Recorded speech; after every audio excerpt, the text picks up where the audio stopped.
Welcome to big news. నేను మీ గౌసుద్దీన్ షేక్. ఉన్నదే రాస్తా, చూసిందే చెప్తా. జల్పల్లి రోడ్డుపై దోపిడి దొంగల దాడి ఎవరి మీదో కాదు, ఏకంగా పోలీసులపై పేపర్ స్ప్రే చల్లి పరారైన దోపిడి దొంగల నుంచి మారణాయుధాలు, పేపర్ స్ప్రే, వాహనం వంటివి పోలీసులు స్వాధీనం చేసుకున్నారు. అసలు జల్పల్లి రోడ్డులో ఏం జరిగింది? ఆ రోడ్డుపై దొంగలు ఎందుకు వచ్చారు? పోలీసులపైనే ఏకంగా దాడి చేయాల్సిన పరిస్థితి ఇలా తలెత్తింది. అసలు జల్పల్లి పరిసర ప్రాంతాల్లో ఆ దొంగలకు పనేంటి? ఏ టార్గెట్తో వారు జల్పల్లికి వస్తున్నారు? అసలు ఇదంతా ఇప్పుడు సస్పెన్స్గా మారింది. పోలీసులు వివరాలు ఆరా తీసే పనిలో పడ్డారు. అసలు విషయం ఏమిటంటే, జల్పల్లి రోడ్డు పక్కన ఉన్న వాంబే కాలనీ, శ్రీరామ కాలనీ వంటి ప్రాంతాల్లో గంజాయి సరఫరా జరుగుతుందని శంషాబాద్ ఎక్సైజ్ పోలీసులకు సమాచారం అందింది. నిజమే, ఆ ప్రాంతాల్లో ఇప్పుడు గంజాయి స్మగ్లర్ల హల్చల్ కొనసాగుతోంది. ఈ సమాచారాన్ని అందుకున్న శంషాబాద్ ఎక్సైజ్ పోలీసులు ఆ ప్రాంతం మీద దృష్టి పెట్టారు. మైలార్దేవపల్లి నుంచి జల్పల్లికి వచ్చే రోడ్డుపై నిఘా పెట్టారు. ఈ నేపథ్యంలోనే ఎక్సైజ్ కానిస్టేబుల్ లింగమయ్య, హరినాథ్లు వాంబే కాలనీ దగ్గర వాహనాలను తనిఖీ చేస్తున్నారు. ఈ సమయంలో ఒక వాహనం అటుగా వచ్చింది. ఆ వాహనంపై ఉన్న ఇద్దరిని చూసి పోలీసులు కాస్త అనుమానించారు.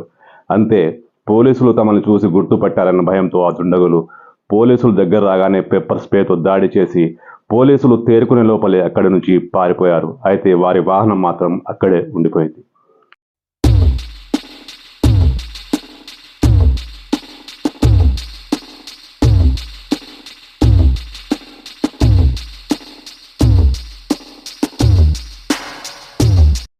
పోలీసులు ఆ వాహనాన్ని స్వాధీనం చేసుకుని తనిఖీ చేయగా ఆ వాహనం డిక్కీలో 2 పదునైన కత్తులు, ఒక డమ్మీ పిస్టల్, 2 సెల్ ఫోన్లు దొరికాయి. అంటే వీరు ఖచ్చితంగా దోపిడి దొంగలే. వీళ్లకు డమ్మీ పిస్టల్తో పనేంటి? కత్తులు కూడా ఉన్నాయి. అంటే వీరు దారి దోపిడి దొంగలే. జల్పల్లి రోడ్డుపై కానీ, మైలార్దేవపల్లి కానీ పరిసర ప్రాంతాల్లో దాడి చేసే ప్లాన్తోనే వీరు వచ్చినట్టు తెలుస్తుంది. అంటే వీరు ఖచ్చితంగా కరడు గట్టిన దొంగలే అని తేలిపోయింది. ఈ సంఘటన గత 20వ తేదీ సాయంత్రం 7 గంటలకు జల్పల్లి రోడ్డులో వాంబే కాలనీ పక్కనే జరిగింది. అంటే అప్పటికి జనసంచారం చాలా బాగానే ఉంటుంది. వాహనాలు వస్తూ పోతుంటాయి. పెద్దగా చీకటి కూడా కాలేదు. అయినా ఈ ఇద్దరు దుండగులు డమ్మీ పిస్టల్, 2 కత్తులు పట్టుకొని జల్పల్లి వైపు సాగుతుండగా పోలీసులకు చిక్కారు. అదే ఎక్సైజ్ పోలీసులకు చిక్కారు. అంటే వీరి టార్గెట్ జల్పల్లియా? జల్పల్లిలో నిర్మానుష్య ప్రాంతాల్లో దోపిడీకి ప్లాన్ వేశారా?